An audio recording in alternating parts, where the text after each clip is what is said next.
it makes sense when you're trying to achieve your goals to get your priorities in the right order. Now, of course, sometimes getting your priorities in order is easy. Do you want to pay that stack of bills and pay the rent and keep a roof over your head, or do you want to go and buy that new smartphone? I would think that most people would decide that while heart might say buy the new smartphone, head says, well, you've got to pay the bills first. So, in a way, some decisions, some priorities, it's pretty much a no-brainer. But other times it can be difficult and things might seem to be equally weighted. So, what should you do first? And how can you tell? Well, one way that you can tell is to use Maslow's hierarchy of needs. And Maslow's hierarchy of needs is a psychological theory proposed by Abraham Maslow in his 1943 paper, A Theory of Human Motivation, which was published in Psychological Review. And Maslow subsequently extended the idea to include his observations of humans' innate curiosity. And he did this by observing famous people like Albert Einstein and how they made decisions and that sort of thing. He decided not to look at people who are mentally ill, like a lot of people were doing in the psychological field at that time. He wanted to look at what normal, healthy, well-adjusted, successful people did and how they were able to make the right decisions on a consistent basis. And his theories parallel many other theories of human developmental psychology, some of which focus on describing the stages of growth in humans.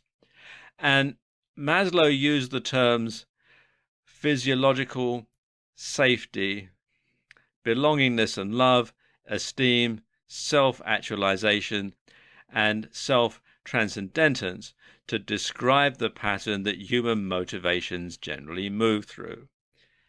And often this is described in a pyramid.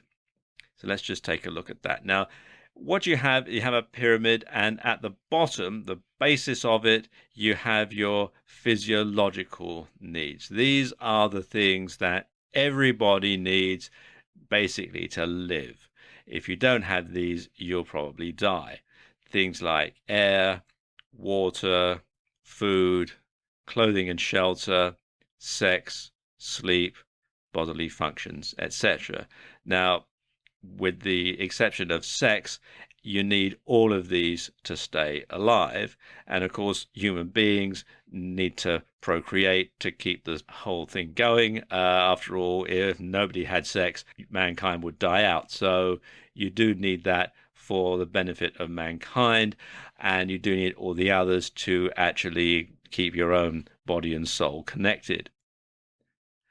So that's the basis. That's the foundation upon which everything else is built. So you must have all of those before you go on to get anything else. So that is the primary need, the thing that you need most of, and getting those should be your number one priority. The next level is the safety level. Now, when we're talking about safety, we're talking about things like personal security, financial security, health, and well-being. So it means that you want to be somewhere where you're going to be free from harm.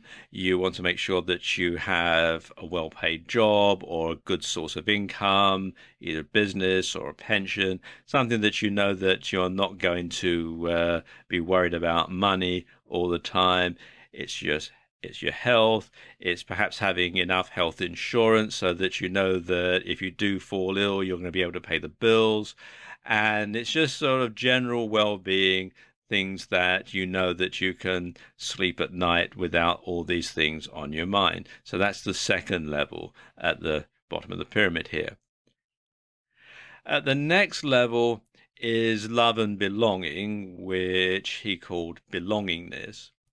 And these are things like friendship, sexual intimacy, and family. So they're, the things that make life worth living, the things that make life good.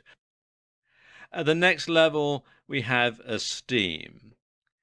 And this covers things like self-esteem, self-respect, respect of or from others, and confidence.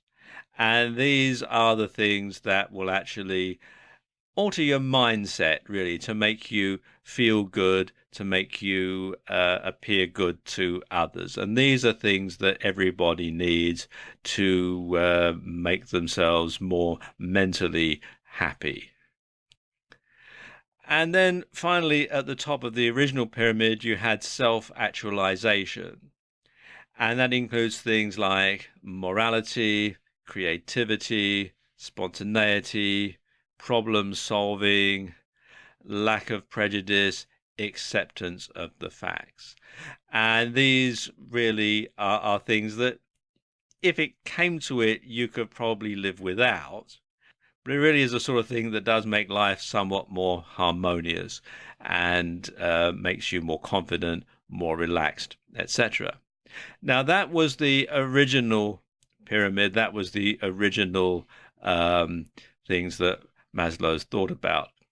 Later on, he added another layer, which is self-transcendence, which includes things like altruism or spirituality. And that's sort of something that you would concentrate on if you had the time or if you had the resources, but it's not as important in life as some of the more basic physiological needs being met.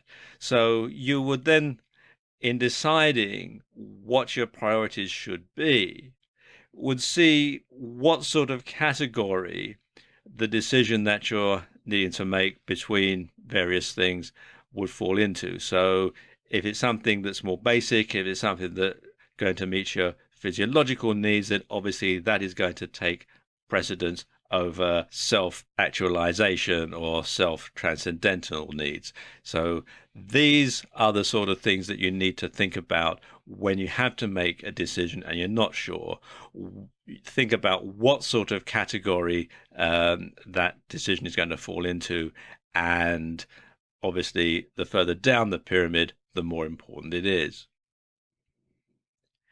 And when you bear these in mind, getting your priorities in order becomes easy.